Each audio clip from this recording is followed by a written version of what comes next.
Exaltamos tu poderoso nombre, Dios, porque solo tú mereces ser alabado, Jesús. Bendito sea tu nombre, Dios. Aleluya. Vamos a cantar una última alabanza, hermanos. Y vamos a preparar nuestro corazón, hermano, para la palabra del Señor. Amén. Jesús, Señor de la creación, siendo en forma de Dios,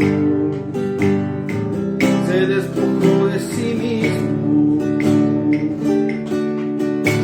tomó la semejanza de hombre, y siendo puro y sin mancha, entre nosotros vivió,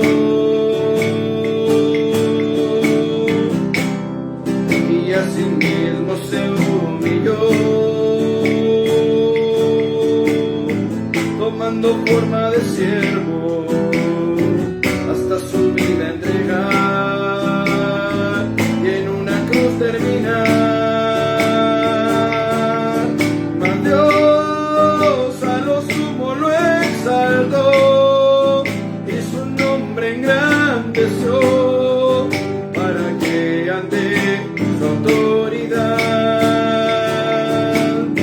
toda rodilla se doble, toda lengua confiese que Jesús es el Señor.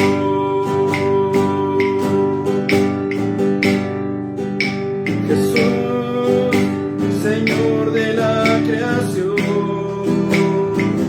siendo en forma de Dios, se despojó de sí mismo,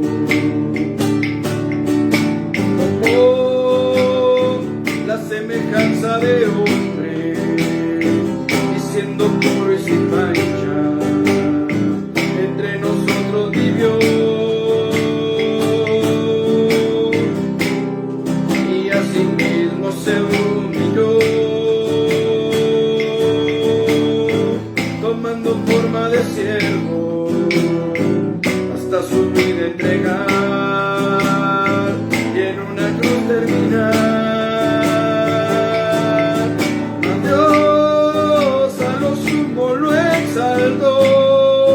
Y su nombre engrandeció, para que ante su autoridad toda rodilla se doble, y toda lengua confiese que Jesús es el Señor. Mas Dios a lo sumo lo exaltó, y su nombre engrandeció, para que ante su autoridad toda rodilla se doble, y toda lengua confiese que Jesús es el Señor. El Señor, el Señor, el Señor, el Señor, el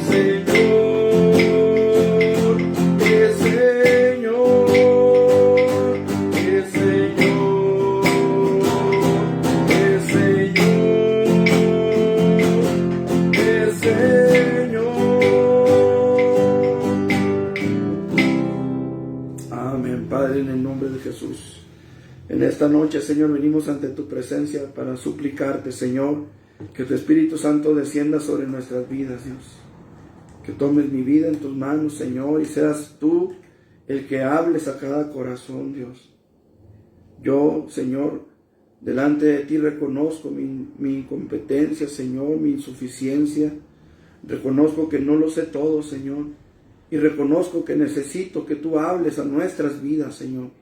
No solo a la vida de la iglesia, Señor, sino a nuestra propia vida también, Señor. Háblanos, Padre, en el nombre de Jesús, Padre. También somos ovejas, también somos parte del rebaño, Señor. Y todos juntos necesitamos que tú hables a nuestro corazón. En el nombre todopoderoso de Jesús, Señor, nos ponemos en tus manos, Dios.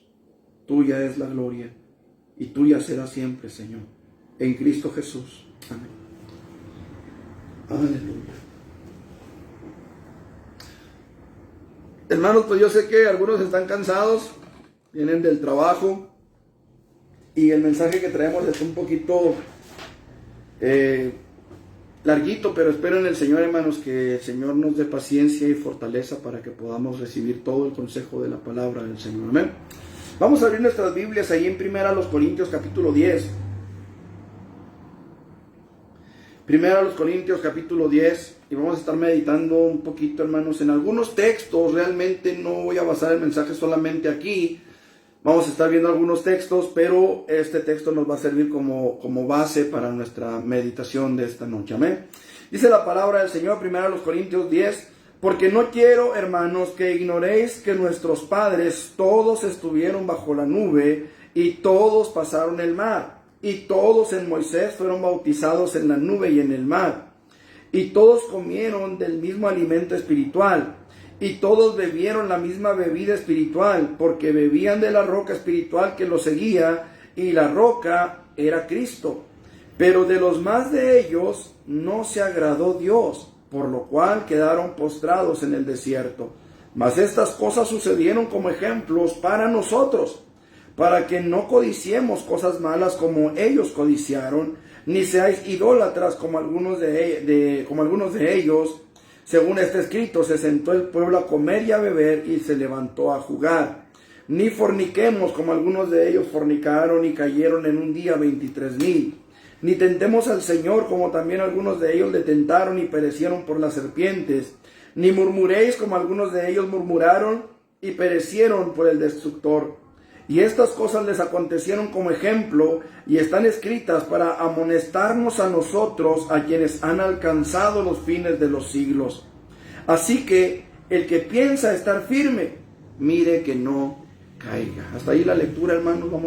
Hemos orado y quiero invitarle, hermano, para que abra su corazón y juntos, hermanos, meditemos un poquito en este pasaje y en todo lo que vamos a ver. Cuando Dios sacó al pueblo de Israel de la esclavitud en Egipto, Dios lo sacó con el propósito de cumplir en ellos la promesa que le había hecho a Abraham. Usted recordará, Dios llamó a Abraham de Ur de los Caldeos, lo llevó a una tierra que él no conocía, la tierra de Canaán, y le prometió entregarle esa tierra a su descendencia después de él. El pueblo de Israel, hermanos, salió de Egipto con la mira de llegar a una tierra que fluye leche y miel. Una tierra que, a pesar de que podemos ver en algunos lugares, hermanos, un gran desierto, el desierto de Judea, también lo cierto, hermanos, es que hay muchos manantiales de aguas, hay muchos lugares hermosos, paisajes naturales preciosos en Israel. A pesar de ser un país, hermanos, que actualmente tiene una poca extensión territorial, lo cierto es que tiene hermosos paisajes, tiene mucho que mostrar, manantiales de aguas, oasis, tierras fértiles para los cultivos.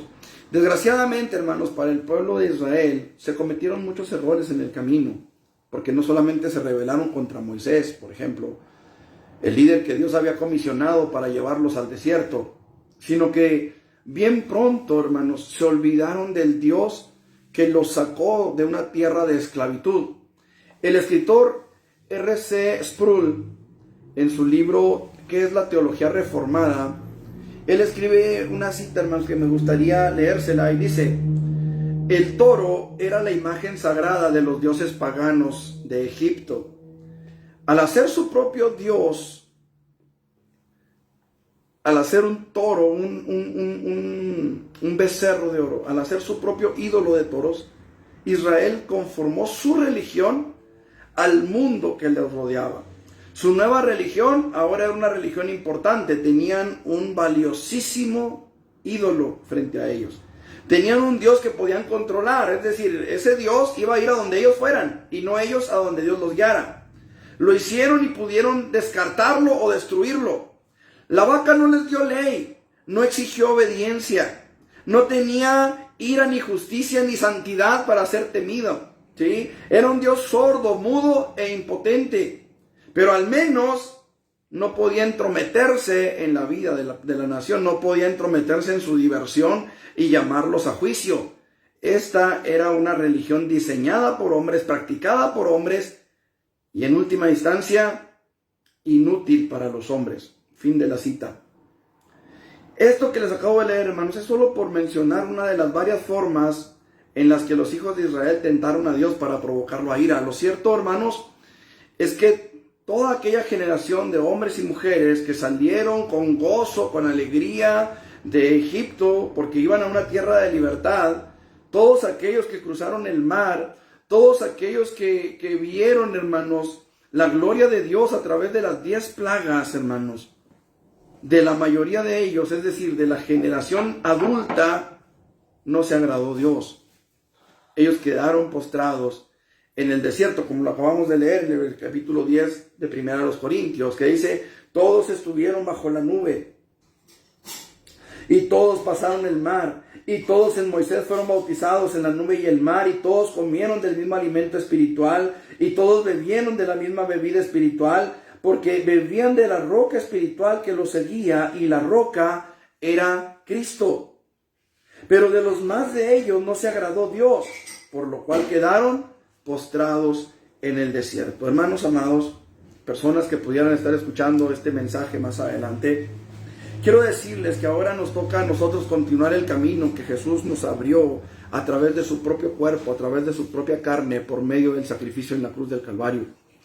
Ahora a nosotros nos toca caminar, ahora nos toca a nosotros avanzar, ahora nos toca a nosotros alcanzar la meta, la tierra prometida por Dios para la iglesia. La palabra del Señor nos dice, hablando del Señor Jesucristo, en la casa de mi Padre muchas moradas hay, voy pues a preparar lugar para que donde yo estoy, ustedes también estén. Entonces, ahora nos toca a nosotros caminar, ahora a nosotros nos toca avanzar y llegar a esa tierra prometida por Dios para nosotros. Pero es necesario que aprendamos de las cosas que sucedieron y que se escribieron para nuestra amonestación, como dice el texto que acabamos de leer, a fin de que podamos llegar, hermanos, a la meta en la eternidad con Dios.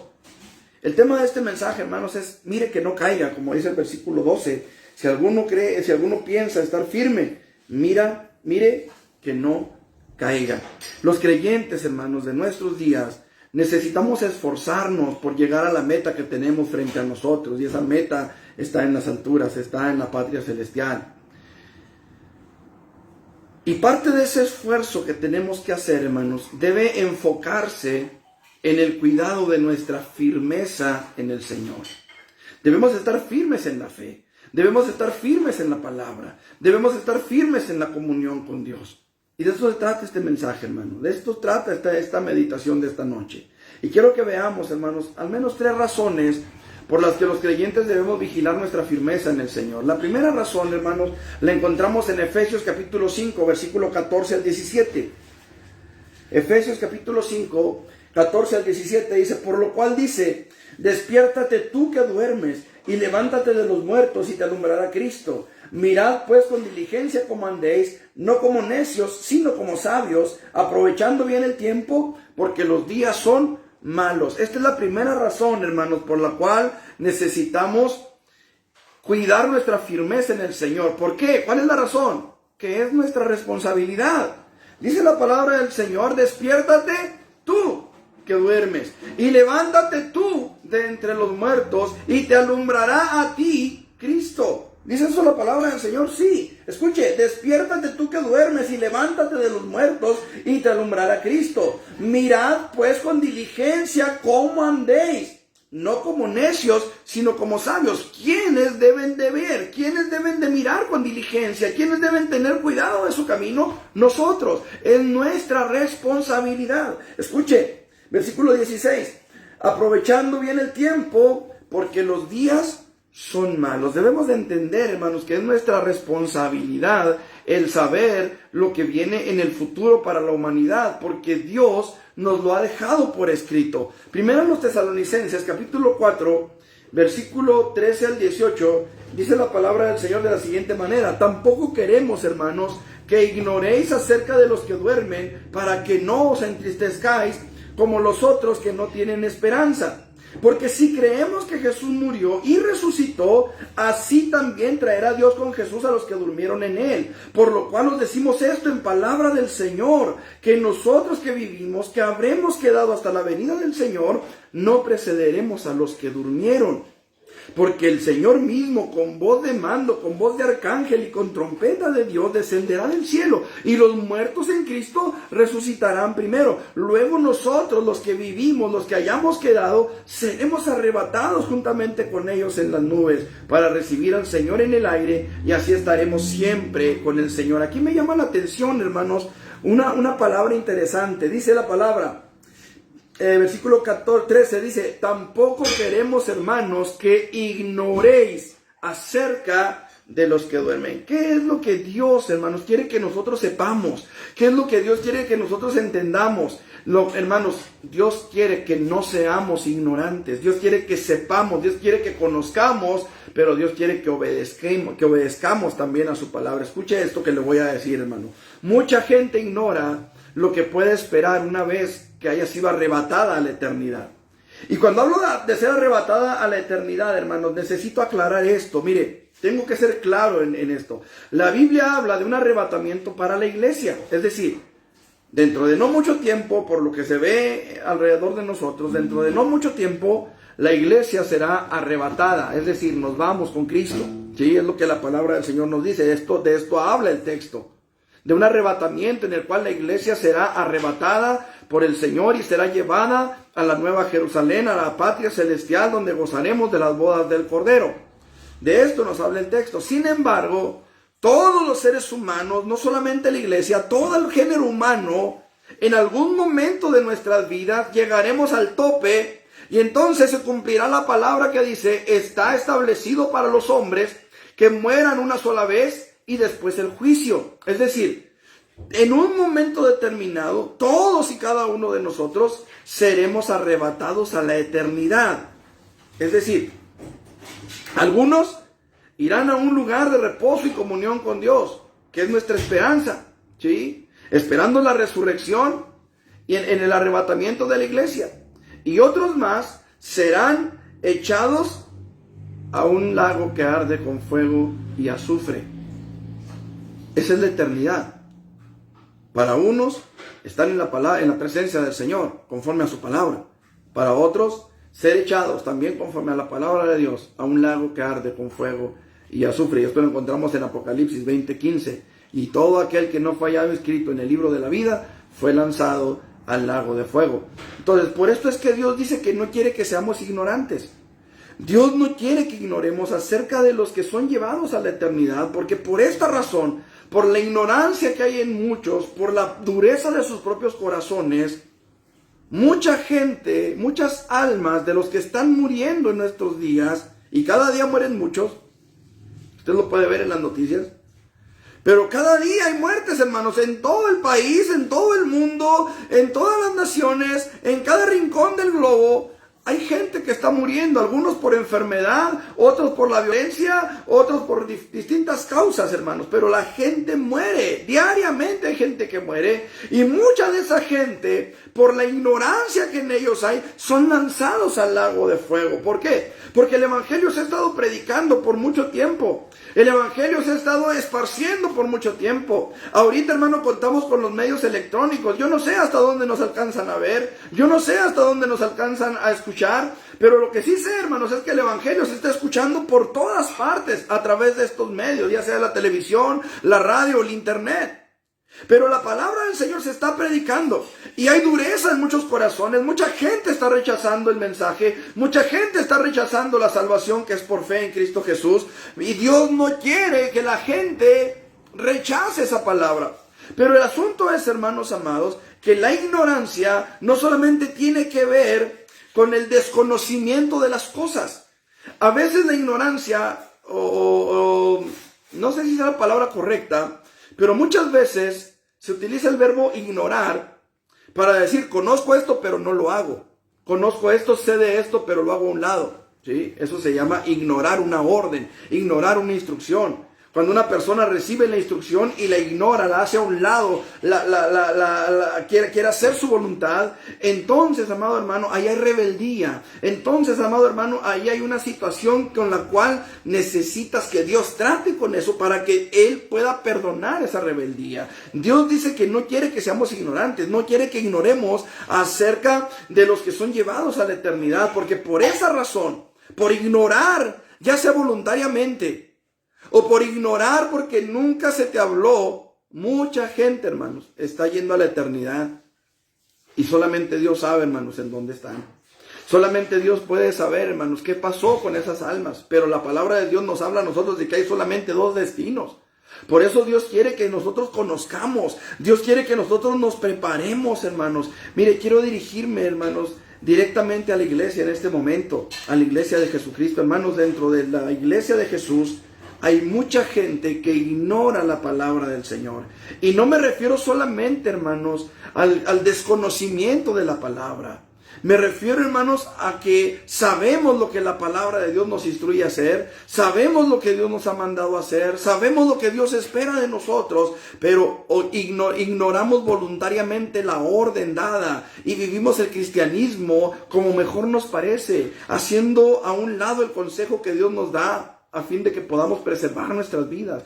Esto, hermano amado, se llama rebeldía. Esto, amado hermano, se encamina a una condenación eterna. Tú puedes tener 20, 30, 50 años en la iglesia, pero si no has sido capaz de someter tu vida a la palabra del Señor, si no has sido capaz de someter tu vida a la autoridad de Jesucristo, hermano amado, déjame decirte que hay solamente un destino para tu vida. Y es necesario que nosotros lo entendamos como creyentes, como hijos de Dios. Dios espera un genuino arrepentimiento en la iglesia. Dios espera un genuino arrepentimiento en cada uno de nosotros, porque Él sabe lo que viene después. Él sabe que después de muerto, hermano amado, ya no hay oportunidad para nadie.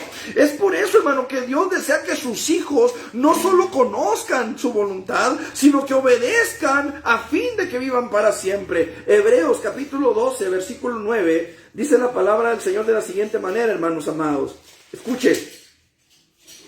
12:9. Por otra parte, tuvimos a nuestros padres terrenales que nos disciplinaban y los venerábamos. ¿Por qué no obedeceremos mucho mejor al Padre de los Espíritus y viviremos? Escuche lo que la palabra del Señor está diciendo, hermano. Es importantísimo que nosotros, hermanos amados, entendamos que la voluntad de Dios tiene que ver, hermanos, con la obediencia de sus hijos. ¿Qué padre, hermano, se complace en la desobediencia? ¿Qué padre se complace en la rebeldía de sus hijos cuando sabe que después de esa rebeldía vienen consecuencias a la vida de sus hijos? ¿Qué padre se deleita, hermanos amados, de saber que su hijo no sigue sus consejos? ¿Qué padre se deleita en eso? Nadie, ninguno. Porque todos esperamos lo mejor para nuestros hijos. Todos queremos que nuestros hijos sean bendecidos. Todos queremos que nuestros hijos crezcan y salgan adelante por sí solos. Que cuando ellos salgan por la puerta de la casa, salgan preparados para hacerle frente al mundo que los va a enfrentar allá afuera. Todos queremos que nuestros hijos sean bendecidos por Dios. ¿Cuánto más Dios para con nosotros? Hace algunos años, hermanos, el Señor me permitió predicar un mensaje titulado El engaño de Isaac. O Isaac es engañado. Y el texto base para ese mensaje fue Génesis capítulo 27. Y en Génesis capítulo 27, hermanos, yo quiero llevarlo allá. Si usted tiene su Biblia allá a la mano para que abra Génesis 27. Y vamos a leer los versículos 1 al 4 solamente. Y dice la palabra: aconteció que cuando Isaac envejeció y sus ojos se oscurecieron, quedando sin vista, llamó a Esaú. Escuche, llamó a Esaú, su hijo mayor, y le dijo: hijo mío. Y él respondió: heme aquí. Y él dijo: he aquí, yo ya soy viejo, no sé el día de mi muerte. Para estas fechas, hermanos, Ismael ya había fallecido. Según se cree, Ismael ya había fallecido e Isaac en este momento tenía la edad de Esaú al fallecer.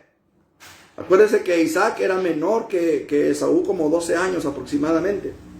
Entonces dice: he aquí, yo ya soy viejo, no sé el día de mi muerte. Toma pues ahora tus armas, tu aljaba y tu arco, y sal al campo y tráeme caza. y hazme un guisado como a mí me gusta, y tráemelo, y comeré, para que yo te bendiga antes que muera. Escuche. En ese mensaje de Génesis 27, donde Isaac es engañado por Jacob y por su esposa Rebeca, y termina entregando la bendición a quien él no quería bendecir. Mire, ciertamente Dios había determinado que el mayor sirviera al menor, ¿sí? Esta era la voluntad de Dios. Esaú debía servir a Jacob. Escuche, Dios se lo había revelado a Rebeca. Génesis 25-23. Dice la palabra del Señor allá a la vuelta de la página. Versículo 23, dice la palabra del Señor: y le respondió Jehová: 2 naciones hay en tu seno, y 2 pueblos serán divididos desde tus entrañas. El un pueblo será más fuerte que el otro pueblo, y el mayor servirá al menor. ¿Quién era el mayor? Esaú. Sin embargo, hermanos, escuche esto. Aún sabiendo esto, Isaac llamó a su hijo mayor con la intención de entregarle la bendición de la primogenitura. Escuche esto. Usted me dirá: oye, hermano, pero ahí Dios se lo estaba revelando a Rebeca. Bueno, ¿y Rebeca no era esposa de Isaac? ¿Usted cree que Rebeca no habrá hablado con Isaac acerca de todo el sufrimiento que había en ella físico por el pleito que había desde el vientre entre los gemelos? Usted ha leído la escritura. Ahora, una revelación como esta de parte de Dios directamente a Rebeca, ¿usted cree que Rebeca no se lo hubiera comentado a Isaac? Yo creo que, hermano, yo creo que sí, con todo mi corazón yo creo, hermano, que Isaac sabía acerca de esta palabra de Dios. Sin embargo, aún sabiendo esto, Isaac llamó a su primogénito, al que él quiso, a Esaú. Lo llamó para entregarle la bendición. Esta es una de las razones, hermanos, por la que Isaac fue engañado. ¿Cuál fue? Precisamente, hermanos, que conociendo la palabra y la voluntad de Dios, él decidió hacer las cosas conforme a su propia voluntad. Y muchas veces, hermanos, aún conociendo la voluntad de Dios, muchos creyentes queremos vivir el cristianismo a como a nosotros se nos antoja. Y digo esto, hermano, con temor y temblor. Porque ciertamente, hermanos amados, muchas veces caemos en el error de hacer las cosas a como a nosotros nos parece mejor. No vemos a Isaac orando antes de llamar a Esaú para bendecirle. No vemos a Isaac orando, pidiéndole a Dios dirección sobre: ¿bendigo verdaderamente a Jacob o debo bendecir a Esaú como su derecho de primogenitura lo manda? No vemos a Isaac, hermanos, pidiéndole consejo a la esposa o pidiéndole a la esposa que le recuerde: oye, ¿cómo estuvo lo que Dios te dijo? ¿A quién debo bendecir? ¿A quién debo entregarle la primogenitura? No lo vemos haciendo eso. Hermanos, Dios ya le había anunciado en cuanto a la primogenitura de sus hijos. Él simplemente decidió hacer a un lado lo que Dios ya había dicho. Eso es ignorar la palabra.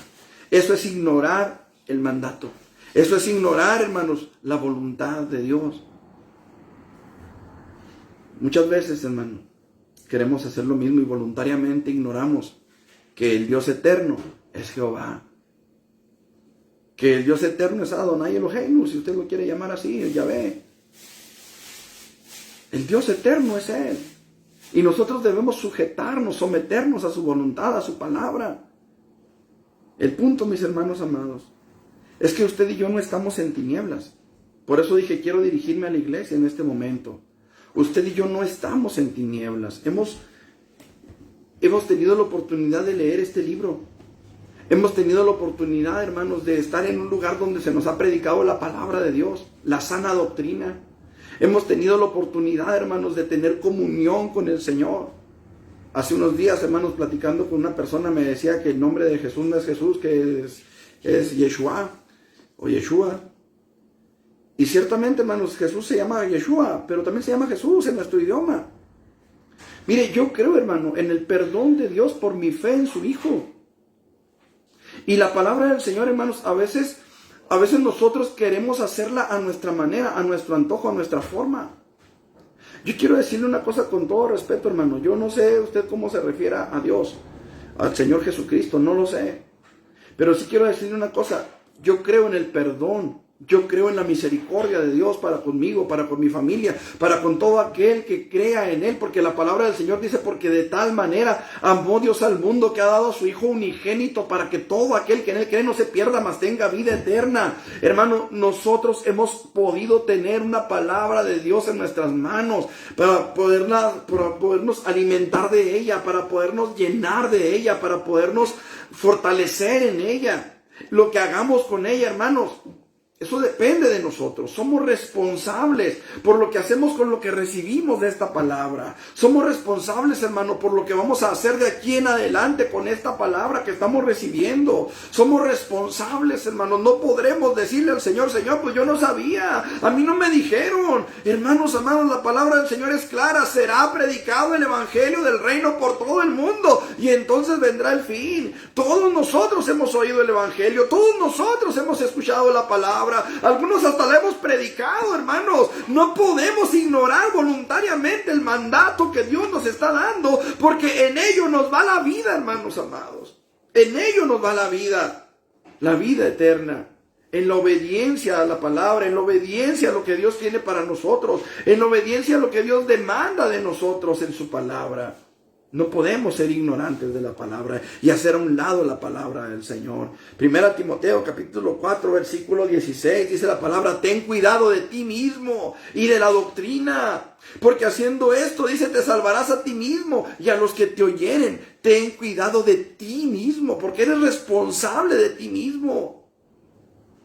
Eres responsable de ti mismo. La responsabilidad, hermanos, de mantenernos firmes es de nosotros. Es de nosotros, es de cada uno de nosotros. Hace tiempo una persona me dijo que ella podía descansar en palabras más, palabras menos. No, pues yo ya la hice. Y de la Biblia dice que usted es el que va a dar cuentas. Usted es el que va a dar cuentas, me dijo. Sí, yo voy a dar cuentas de lo que te predico. Yo voy a dar cuentas de lo que te enseño. Yo voy a dar cuenta por las ovejas, por mi ministerio, voy a dar cuenta.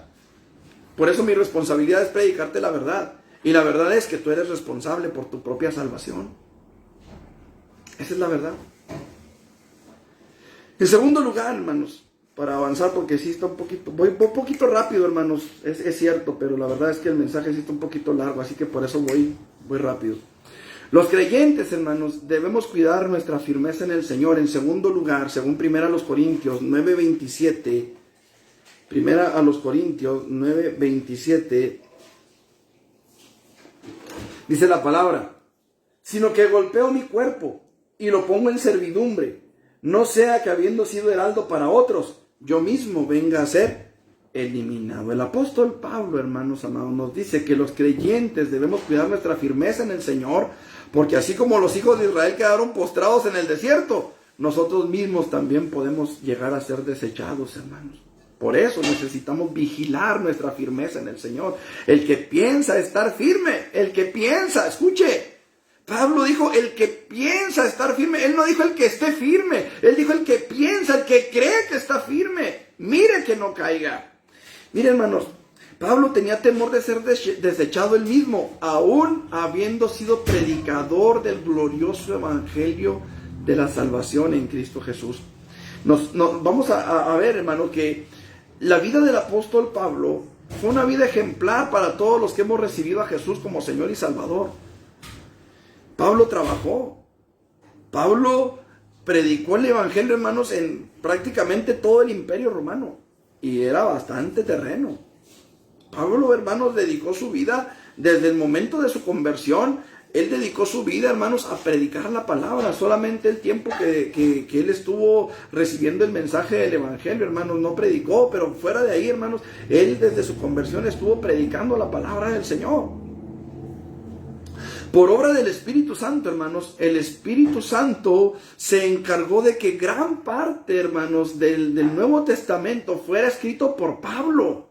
muchas de sus cartas, hermanos, quedaron registradas en la bendita palabra de Dios como palabra de Dios. Y fue el apóstol Pablo, hermanos, el que dijo: sed imitadores de mí como yo lo soy de Cristo. 1 Corintios 11:1. Fue el apóstol Pablo, hermanos, quien confrontó a Pedro cuando Pedro cayó en la hipócrita simulación ante los judíos en la iglesia primitiva. ¿Se acuerdan? Gálatas capítulo 2, versículos 11 al 15, por ahí, 13. 11 al 13. Y fue el propio Pedro también, hermanos, quien, por decirlo de alguna manera, le dio validez apostólica oficial a los escritos de Pablo. En 2 de Pedro, capítulo 3, versículos 15 al 16. Déjeme ver, 2 de Pedro, capítulo 3, el 15 al 16. 3 del 15 al 16. Y tened entendido, dice, que la paciencia de nuestro Señor es para salvación, como también nuestro amado hermano Pablo, según la sabiduría que le ha sido dada, os ha escrito, casi en todas sus epístolas, hablando en ellas de estas cosas, entre las cuales hay algunas difíciles de entender, las cuales los indoctos e inconstantes tuercen. Escuche, como también las otras escrituras para su perdición. ¿Cuáles eran las otras escrituras? El Antiguo Testamento. Entonces Pedro está poniendo los escritos de Pablo al mismo nivel que los profetas, que los salmos, que Moisés. Escuche esto, hermanos. Pablo escribió la mayor parte del Nuevo Testamento por inspiración del Espíritu Santo. Sus cartas fueron inspiradas por el Espíritu Santo. El propio apóstol Pedro, que fue reprendido por Pablo, le da validez apostólica a los escritos de Pablo. Hermanos amados, Pablo luchaba constantemente. Pablo, igual que nosotros, hermanos, tenía que luchar y continuar luchando a lo largo de su vida. Así nosotros igual tenemos que luchar y continuar luchando a lo largo de nuestras vidas. Miren lo que Pablo dice, hermanos, en Romanos capítulo 7. Romanos capítulo 7, ahí le digo, 7:23. Desde el 22 dice: porque según el hombre interior me deleito en la ley de Dios, pero veo que hay otra ley en mis miembros que se revela contra la ley de mi mente y que me lleva cautivo a la ley del pecado que está en mis miembros. Miserable de mí, ¿quién me librará de este cuerpo de muerte? Pregunto, ¿Pablo luchaba o no luchaba? Porque al final de sus días, Pablo se atreve a decir: he peleado la buena batalla, he acabado la carrera, he guardado la fe. Hermanos, qué importante es que nosotros entendamos esto, hermanos. Pablo seguía luchando día tras día contra su carne. Pero veo otra ley en mis miembros, dice, que se revela contra la ley de mi mente y me lleva cautivo a la ley del pecado que está en mis miembros. Miserable, dice él, miserable de mí, ¿quién me librará de este cuerpo de muerte? Pero el propio Pablo también, hermanos, no se quedó allí. En el versículo 25 dice la palabra del Señor: gracias doy a Dios por Jesucristo, Señor nuestro. ¿Qué está hablando ahí, hermano? Escuche, esta es la respuesta a la pregunta: ¿quién me librará de este cuerpo de muerte? Jesucristo. Gracias doy a Dios por Jesucristo, Señor nuestro. Él es, hermano, nuestra salvación. Él es nuestra gloria. Este versículo, hermanos, 25 de Romanos capítulo 7, no quiere decir, hermanos, que podamos o que debamos vivir la vida sirviendo a dos amos, sirviendo a dos señores, hermanos. No, no quiere decir eso. No quiere decir que usted vaya y compre dulces para celebrar el Halloween. No quiere decir que usted vaya y haga lo que, como dicen por ahí, lo que le venga en gana. Lo que quiere decir, hermanos, es que podemos y debemos entender que el cristianismo es una verdadera y constante lucha espiritual. Una constante lucha que demanda de nosotros, hermanos, el mayor de los esfuerzos, la lucha por alcanzar la santidad delante de Dios. No es fácil, hermanos, no es sencillo. Y probablemente habrá mucha gente que diga, no, es que vivir el cristianismo es bien fácil, hermanos amados. Si lo vas a vivir como una religión, sí, es muy sencillo. Si vas a vivir el cristianismo, hermano, como lo vive la iglesia popular, sí, es bien fácil.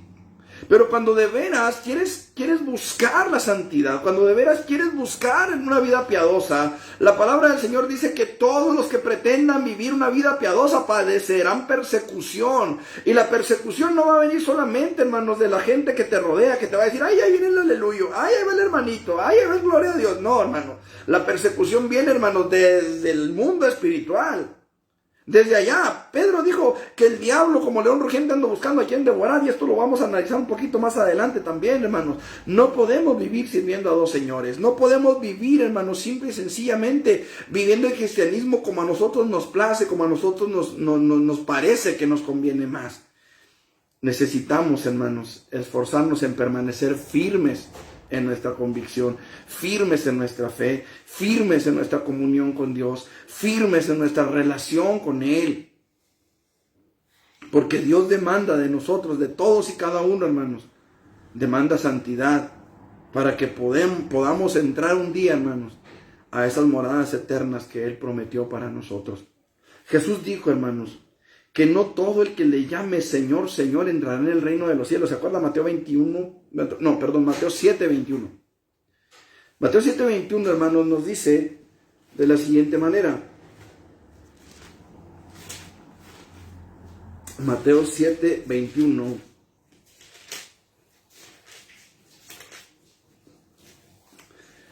No todo el que me dice, Señor, Señor, entrará en el reino de los cielos, sino el que hace la voluntad de mi Padre que está en los cielos. Muchos me dirán en aquel día, note otra vez, dice lo mismo, Señor, Señor, ¿no profetizamos en tu nombre y en tu nombre echamos fuera demonios y en tu nombre hicimos muchos milagros? Entonces les declararé, nunca os conocí, apartaos de mí, hacedores de maldad. En un estudio que tuvimos hace algún tiempo, analizamos este modismo, hermanos, en cuanto a la escritura bíblica, en el que una persona repite por lo menos 2 veces el nombre de otra. Por ejemplo, cuando Dios llamó a Moisés, lo llamó Moisés, Moisés, Éxodo capítulo 3, versículo 4. O cuando Jesús dice, de cierto, como lo hace en Juan 5:24, que él dice, de cierto os digo.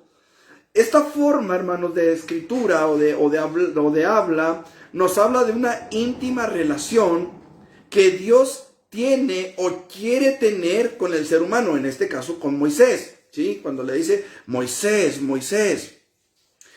Habla, hermanos, de una afirmación tajante en el caso de Jesús, cuando dice, de cierto os digo. Quiere decir que lo que Jesús está por decir no es otra cosa sino la más absoluta verdad, ¿sí? Por eso dice, de cierto os digo. Está hablando, hermanos, de una afirmación tajante, clara, sin lugar a dudas. No hay sombra de duda ni sombra de mentira. Dios, el Señor Jesucristo, cuando dice, de cierto os digo, está hablando, hermanos, de está usando un modismo escritural que nos dice que lo que Jesús va a decir es exactamente la verdad y solo la verdad. Entonces, también, hermanos, cuando estos hombres que menciona la Biblia dicen, Señor, Señor, está hablando, hermanos, de que esos hombres piensan, creen, sienten que tienen una gran comunión con Dios, una relación estrecha con Dios, una relación íntima con Dios. Una relación, hermanos, que pareciera ser verdaderamente lo máximo en cuanto a comunión con Dios. Señor, Señor, en tu nombre, dice, dice, no profetizamos en tu nombre y en tu nombre echamos fuera demonios. Escuche, hermano, lo que la Biblia está diciendo, escúchelo con atención, lea con inteligencia. Dice, muchos me dirán en aquel día, Señor, Señor. O sea, tenemos una comunión, tenemos una relación, tenemos algo especial contigo, Señor. Por eso te llamamos Señor, Señor. Escuche. Muchos me dirán en aquel día, Señor, Señor, ¿no profetizamos en tu nombre? Escuche, No echamos fuera demonios en tu nombre. No hicimos muchos milagros en tu nombre, hermanos amados. Mucha gente piensa, escuche lo que le voy a decir, que porque hay personas que manifiestan ciertos dones, que manifiestan ciertas capacidades espirituales, muchos piensan que por eso ya tienen el cielo ganado. Y muchos piensan que por eso esas personas ya tienen el cielo ganado. ¿Qué quiero decir con esto? Yo puedo ser engañado, hermanos, por mis propias ideas. Hay mucha gente que puede ser engañada porque me ve a mí hacer un milagro, porque me ve a mí predicar, porque me ve a mí echar fuera demonios, porque me ve a mí hacer algo en el ministerio. Pero escuche, hermanos amados, aquí es donde nosotros, los cristianos, los creyentes, necesitamos vigilar nuestra firmeza, porque muchos han sido desviados, hermanos, muchos se han desviado por un don, muchos se han desviado por un ministerio, muchos se han desviado, hermanos, porque han malinterpretado un texto y han pensado que porque están dentro de la iglesia, que porque son parte del cuerpo de Cristo, no van a ser tentados en ese sentido. Yo no sé si usted ha escuchado hablar de un hombre, un monje ruso que se llamaba Rasputín. Rasputín cayó en el error, hermanos, de malinterpretar un texto que dice: donde abundó el pecado, sobreabundó la gracia. Y Rasputín se dedicó a pecar a más no poder, hermanos. A más no poder, de la forma que se pudiera. Él pecaba. ¿Por qué? Porque quería que la gracia sobreabundara sobre él. ¿Eso enseña el texto? No. Lo que el texto enseña, hermanos, es que ahí donde tu pecado sobreabundó, ahí la gracia del Señor Jesucristo se manifestó perdonando todos aquellos pecados pasados. A eso se refiere, hermanos. Pero el punto aquí es este. Hay mucha gente que dice: no, si Dios lo está usando, si está habiendo milagros, si está creciendo en su ministerio, si la iglesia comenzó con 3 y ahorita son 20,000, es porque Dios está con él, es porque es un gran siervo de Dios. Cuidado con eso, hermanos, cuidado con eso. Sobre todo nosotros los que predicamos. Hermanos amados, necesitamos entender. Muchos le dirán en aquel día al Señor: Señor, Señor. Escuche. No profetizamos en tu nombre, o sea, no predicamos en tu nombre, no predicábamos el evangelio, no predicábamos la palabra, no orábamos por los endemoniados y los demonios salían, no orábamos por los enfermos y sanaban, no hicimos muchos milagros en tu nombre. Escuche, el Señor Jesucristo, hermanos, es fiel a su palabra y la palabra del Señor no va a caer a tierra. ¿Por qué? Porque Dios la sostiene para que no caiga a tierra. Dice la palabra del Señor: si nosotros fuésemos infieles, Él permanece fiel. Él permanece fiel a su palabra. ¿Me explico? Y si el Señor Jesucristo dijo: en mi nombre echarán fuera demonios, ¿qué podemos esperar? Cuando nosotros vamos y usamos el nombre de Jesucristo, que se cumpla su palabra. ¿Me explico? Él va a ser fiel a su palabra, hermanos. Por eso hay mucha gente, hermanos. Por eso hay muchos predicadores en nuestros días que hacen milagros y que predican a un Cristo milagrero, pero no te hablan de salvación, no te hablan de santidad, no te hablan de justicia, no te hablan de consagración a Dios, no te hablan de búsqueda de la santidad, no te hablan de búsqueda de Dios, no te hablan de comunión con Dios. Ven por tu milagro, te dicen. Y vas por tu milagro, ya te puedes ir con tu milagro y haz de tu vida lo que tú quieras. Al fin y al cabo ya recibiste tu milagro. Hermanos amados, necesitamos entender. Mire, en cierta ocasión, los discípulos ordenaron a un desconocido que no echara fuera demonios en el nombre de Jesús, porque no iba con ellos en el camino. Pero Jesús les dijo: no se lo prohíban, porque ninguno hay que haga milagro en mi nombre y después hable mal de mí. O sea, Jesús, hermanos, no les prohibió a la gente, no les prohíbe predicar en su nombre. ¿Me explico? Pero en aquel día, la palabra del Señor dice que el Señor les dirá: nunca te conocí. ¿Me explico? Entonces, aquí es donde nosotros tenemos que tener cuidado, hermano, porque no todo el que llame a Jesús Señor entrará en el reino de los cielos, hermanos. Entonces, ¿cómo es que Dios usa a esta gente que vive en pecado, que tiene una doctrina totalmente equivocada? Bueno, ya lo dije, Dios es fiel a su palabra. Dios es fiel a su palabra. Y aquí es donde nosotros debemos de estar bien alertas, bien alertas. Que nuestra relación con Dios, hermanos, no se convierta en costumbre. escuche lo que le voy a decir, que nuestra relación con Dios no se convierta en costumbre, que nuestras oraciones no se vuelvan un rezo. ¿Está entendiendo? Que nuestras oraciones no se vuelvan un simple rezo, que nuestra devoción no se vuelva una religión vacía, hueca, que nuestro amor por Dios, hermanos, no se convierta en legalismo.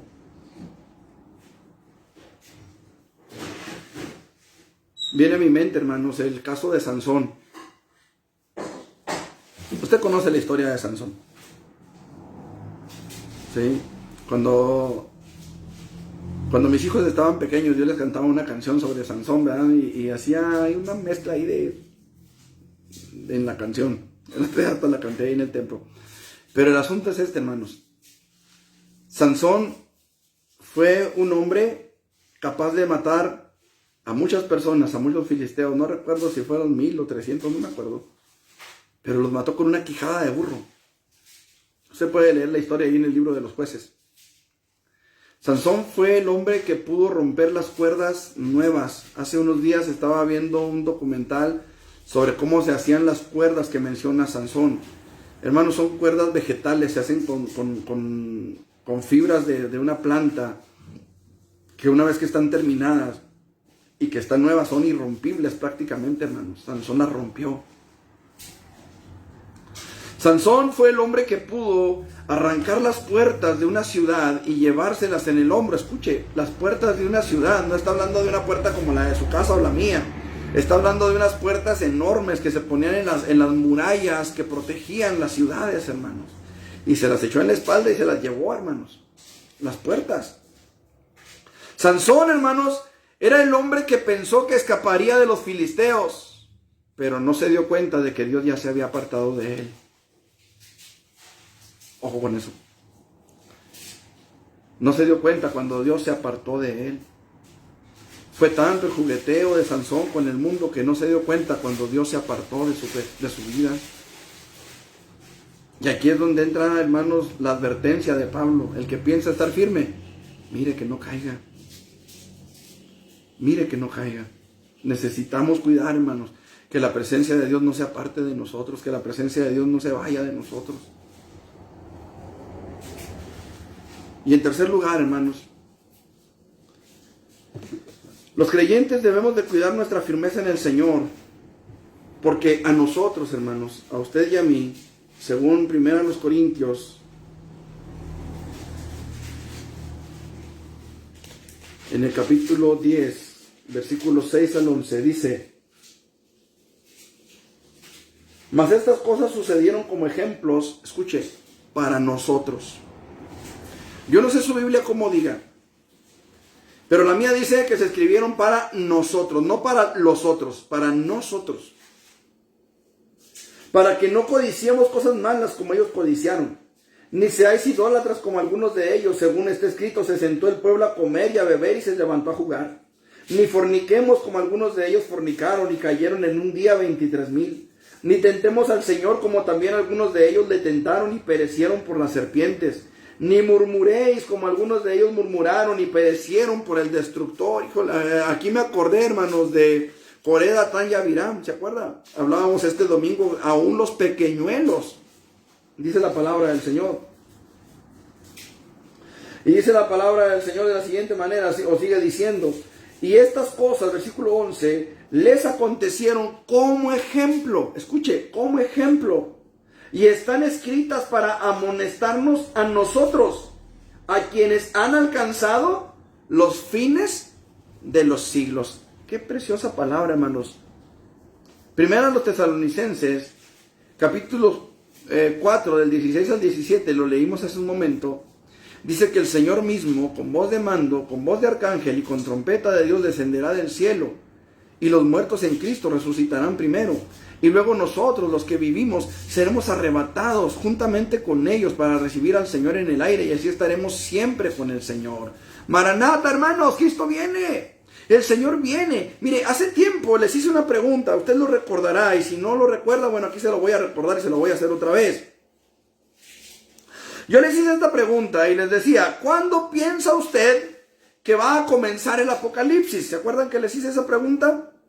Muchos creyentes, hermanos, muchos cristianos piensan que el Apocalipsis comenzará con el arrebatamiento de la iglesia.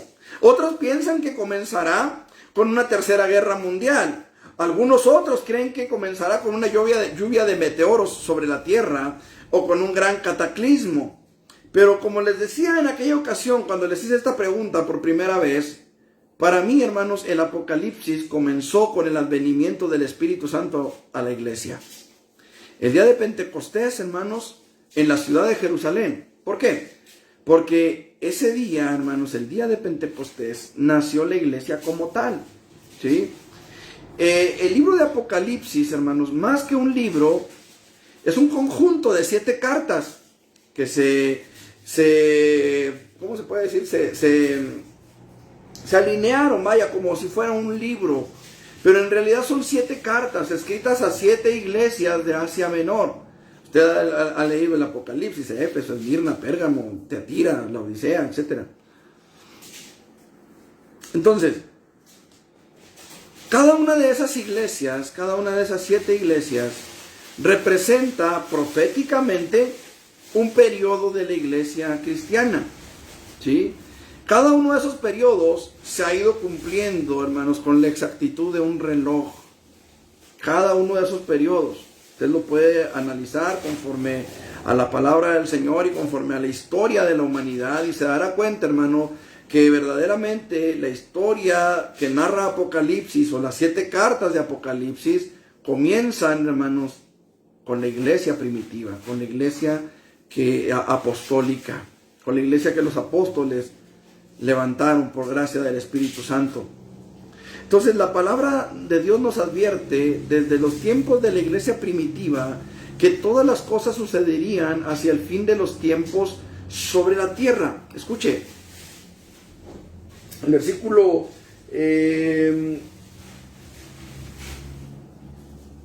11. Y estas cosas les acontecieron como ejemplo y están escritas para amonestarnos a nosotros. Escuche lo que dice el apóstol: a quienes han alcanzado los fines de los siglos. Es decir, todos los apóstoles, hermanos, todos enseñaron que estaban viviendo en los últimos tiempos desde los apóstoles. Es decir, desde la iglesia apostólica se está predicando que son los últimos tiempos.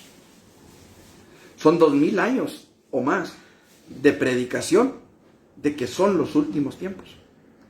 ¿Qué quiere decir? ¿Que se equivocaron? No, no quiere decir que se equivocaron. Quiere decir, hermanos, que los últimos tiempos comenzaron con la iglesia. Esos son los últimos tiempos. Nos han alcanzado, dice el apóstol, a nosotros los fines de los siglos. Es decir, nos han alcanzado los siglos finales.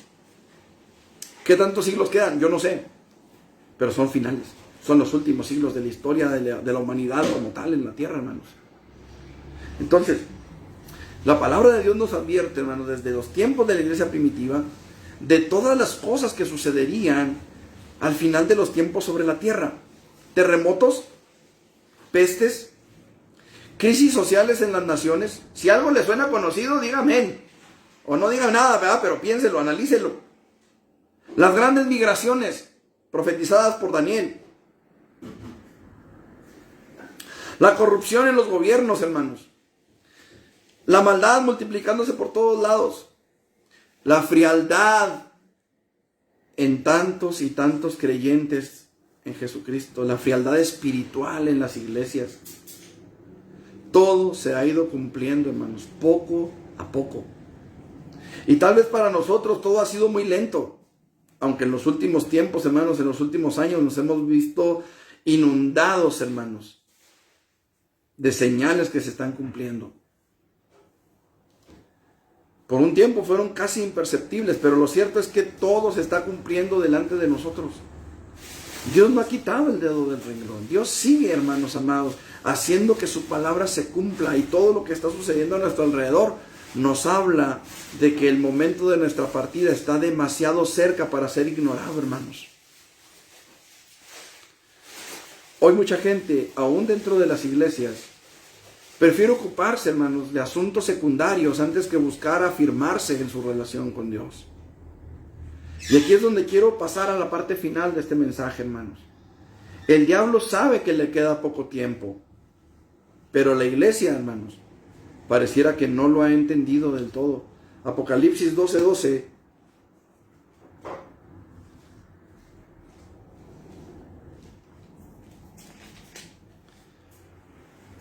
Por lo cual dice, alegraos cielos y los que moráis en ellos. ¡Ay de los moradores de la tierra! Escuche, ¡ay de los moradores de la tierra y del mar! Porque el diablo ha descendido a vosotros con gran ira, sabiendo que tiene poco tiempo. Hermanos, el diablo sabe que tiene poco tiempo. El diablo sabe, hermanos, que le queda muy poco tiempo para llevar a cabo todo su plan. Por eso es que de repente vemos, hermanos, cómo la maldad se incrementa, cómo el crimen parece que no tiene límite, cómo parece que los gobiernos no pueden con el crimen, no pueden con el paquete. Hace unos días atrás yo comentaba con mi esposa, creo, con mis hijos, no me acuerdo, pero comentábamos acerca, hermanos, de que Moisés vivió por lo menos, hermanos, 80 años, por lo menos. Y fueron más, de hecho, fueron 120. Moisés vivió de los 0 a los 40 en Egipto, de los 40 a los 80 en el desierto del Sinaí. De los 80, hermanos, el Señor lo manda a Egipto nuevamente para que saque al pueblo de Egipto, y duraron 40 años en el desierto. Y la Biblia dice, hermanos, que los ojos de Moisés nunca se oscurecieron y sus fuerzas nunca se acabaron. La Biblia dice, hermanos amados, de Caleb. Caleb, hermanos, tenía 80 años cuando llegaron a la tierra prometida, o cuando terminaron la conquista de la tierra prácticamente. Y él le dice a Josué, ¿sabes qué? Aquella tierra Moisés me la prometió a mí, y yo quiero tener esa tierra, yo voy a ir a conquistar esa tierra, déjame que yo vaya a esa tierra con mi gente y voy a conquistar esa tierra. Así como cuando llegamos, dice, era mi fuerza, tal es mi fuerza ahora, 40 años después. O sea, él ya tenía como 80 años, hermanos. Y fue y conquistó la tierra. Tenía la fuerza para hacerlo. Escuche, Moisés, hermanos, guió al pueblo de Israel, un pueblo rebelde. Pero sus fuerzas nunca se acabaron. Hoy, nuestros gobiernos duran 6 años y terminan todos avejentados. Excepto este que ya entró viejito. Pero todos los gobiernos, hermanos, los gobernantes terminan avejentados, hermanos, cansados. ¿Por qué? Porque son presiones las que llevan encima. El asunto es este. Pedro nos hace una advertencia bastante clara para ser ignorada. El diablo, como león rugiente, anda alrededor buscando a quien devorar. El problema con esta realidad es que mucha gente piensa que el diablo no tiene poder. Y como lo he dicho en otras ocasiones, no es mi intención de ninguna manera darle gloria o alabanza al diablo, para nada, de ninguna manera. Porque mayor es el que está en nosotros que aquel que está en el mundo, dice la palabra del Señor. Pero tampoco podemos dormirnos en nuestros laureles. Por eso dice, despiértate tú que duermes. No podemos dormirnos en nuestros laureles. Miren lo que Jesús dijo en Mateo 24:24. Porque se levantarán falsos cristos y falsos profetas, y harán grandes señales y prodigios, y a muchos engañarán. Si fuere posible, dice, aún a los escogidos. Escuche, si fuere posible, aún a los escogidos. Y a lo mejor usted me dirá, pues ahora sí le falló, pastor, porque ahí no dice que es el diablo, dice que son los falsos profetas y los falsos cristos. Bueno, déjeme leerle un texto que encontramos en 2 de Corintios, capítulo 11, versículos 13 al 15, que dice lo siguiente: porque estos son falsos apóstoles, obreros fraudulentos, que se disfrazan de apóstoles de Cristo, y no es maravilla, porque el mismo Satanás se disfraza como ángel de luz. Así que no es extraño si también sus ministros se disfrazan como ministros de justicia, cuyo fin será conforme a sus obras. Hermanos, amados y personas que puedan estar escuchando este mensaje, está sucediendo. Frente a nosotros, el Apocalipsis de San Juan, las profecías de Daniel, o oráculos como le llaman los judíos, las palabras del propio Señor Jesucristo y los hombres de Dios que escribieron la palabra, que escribieron las Sagradas Escrituras. Mucha gente dice que ese es un libro escrito por hombres. Pues claro, Dios usó hombres para escribir este libro. Pero no es un simple libro. Porque las palabras escritas en este libro se cumplen. Se está cumpliendo frente a nosotros. Y es por eso mismo que Dios a través del apóstol Pablo nos dice, el que piensa estar firme, mire que no caiga. Yo quiero hacerle una pregunta esta noche. ¿Cómo está su relación con el Salvador? ¿Cómo está su relación con Dios? Yo quiero hacer en esta noche 2 invitaciones. Una a la iglesia. Aún si piensas que estás firme, la invitación que yo te hago es cuida de no caer de tu firmeza. Tú ya sabes lo que hay que hacer. Es necesario estar a cuentas con Dios. Arregla tu casa, porque nuestros días en esta tierra están contados. Arregla tu casa. Fueron las palabras de un profeta a un rey. Arregla tu casa, porque tus días están contados. Arregla tu casa, le dijeron, porque vivirás y no morirás. La siguiente invitación es para ti que no has rendido tu vida todavía a Jesús. Es para ti que todavía has rechazado el mensaje de salvación. Es para ti que todavía has rehusado rendir tu vida y tu corazón ante el Dios Todopoderoso que puede salvar tu alma. Para el único que puede perdonar tus pecados. Para ti que no has rendido tu vida delante de Él, yo quiero invitarte esta noche. A ti que no sabes lo que te espera en la eternidad. Yo te invito para que rindas tu vida delante del Señor en esta noche. Está a cuentas con Dios. Dice la palabra del Señor en Isaías 1:18, venid luego y estemos a cuentas.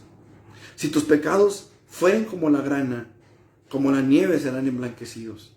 Y si fueren rojos como el carmesí, vendrán a ser como blanca lana. No desprecies la invitación que Jesús te está haciendo esta noche. No desprecies el don de Dios que te es entregado gratuitamente, solamente por la fe en Jesucristo. Si tú estás en esta situación, si tú estás en este caso de que no has rendido tu vida a Jesús, yo quiero hacer una oración por ti. Quiero orar también por la iglesia, por supuesto que sí.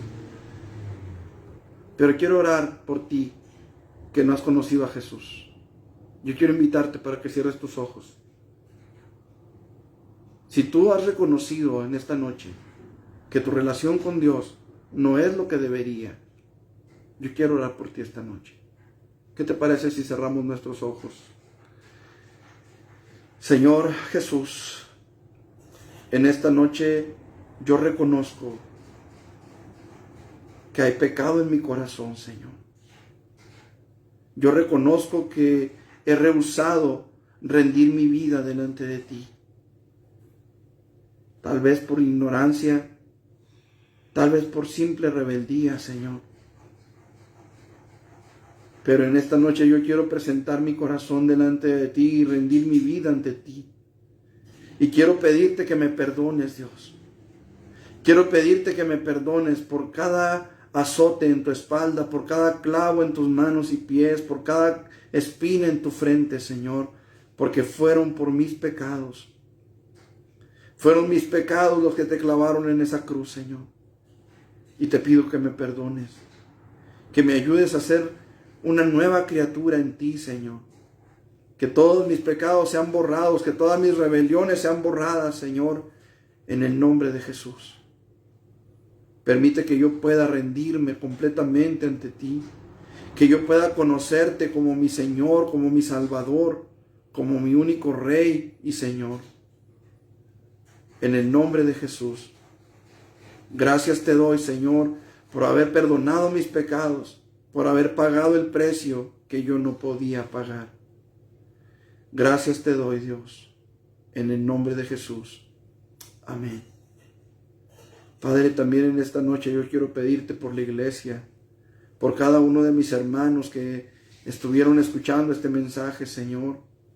Yo quiero pedirte que tú te glorifiques en nuestras vidas. Quiero rogarte, Señor, que tu Espíritu Santo se mueva con poder en nuestros corazones, Señor, y nos ayudes a vivir cada día, Señor, como si fuera el último de nuestras vidas, Padre, buscando la comunión contigo, buscando nuestra fortaleza, nuestra firmeza en ti, Señor. En el nombre de Cristo Jesús, presento delante de ti a todo tu pueblo, Señor. No solo Peniel, Señor, sino a toda tu iglesia, a todo tu pueblo, Señor. Todos los que hemos creído, los que hemos confiado en tu precioso sacrificio por nuestros pecados, Señor. Ayúdanos a llegar a la meta.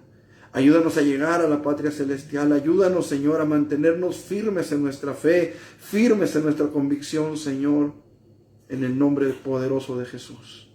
Gracias te damos, Señor. Gracias por esta palabra, Padre. Amén. Amén, Señor. Gloria a tu nombre, Jesús. Hermanos, pues que Dios me los bendiga. Quiero nada más recordarles, hermanos, nuestro culto de oración el día de mañana a las 7 de la tarde. El viernes a las 7 de la tarde. Este sábado, con el favor de Dios, esperamos ya tener reunión con los jóvenes en el templo. Esperamos que ya podamos estar ahí. Y el domingo a las 11 de la mañana les invitamos, hermanos, a nuestro culto y escuela dominical a partir de las 11 de la mañana. Que el Señor me los bendiga, hermanos. Deseamos con todo nuestro corazón que el Señor los guarde. Reciban un saludo de mi esposa y de parte de la familia pastoral. Que Dios los guarde, hermanos. Dios los bendiga. Y nos vemos con el favor de Dios este viernes en el nombre del Señor Jesús.